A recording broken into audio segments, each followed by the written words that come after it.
APMC દ્વારા ટેકાના ભાવે તુવેર વેચવા આવતા ખેડૂતો, મજૂરો અને સ્ટાફ માટે કળાયા સહકારી મંડળી વિનામૂલ્યે વ્યવસ્થા કરવામાં આવી છે. એપીએમસી દ્વારા તેના માર્કેટયાર્ડ ખાતે તુવેર ખરીદી પૂરજોશમાં ચાલતી હોય તાલુકાભરમાંથી ખેડૂતો વહેલી સવારથી તુવેર વેચવા માટે કેન્દ્ર પર આવતા હોય ત્યારે કેન્દ્ર નજીક હોય ત્યારે સારી વ્યવસ્થા ન હોય ત્યારે કળાયા સેવા સહકારી મંડળીના પ્રમુખ દિલીપભાઈ સિસોદિયા દ્વારા ખેડૂતો અને મજૂરો અને લગતા વળગતા લોકોને સારું અને ગુણવત્તાયુક્ત ભોજન મળી રહે તે માટે વ્યવસ્થા પણ નિઃશુલ્ક કરવામાં આવતા ખેડૂતો દ્વારા આ વ્યવસ્થાને વધાવી અને અભિનંદન આપ્યા હતા.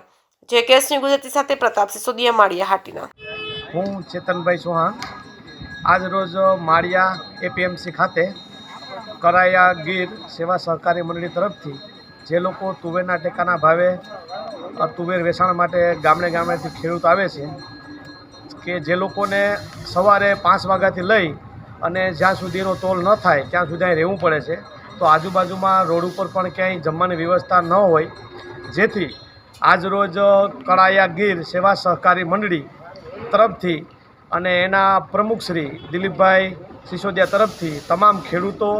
લેબરો અને જે લોકો અહીંયા બધા આવે છે એને જમવાની વિના મૂલ્યે વ્યવસ્થા દિલીપભાઈ તરફથી કરેલ છે.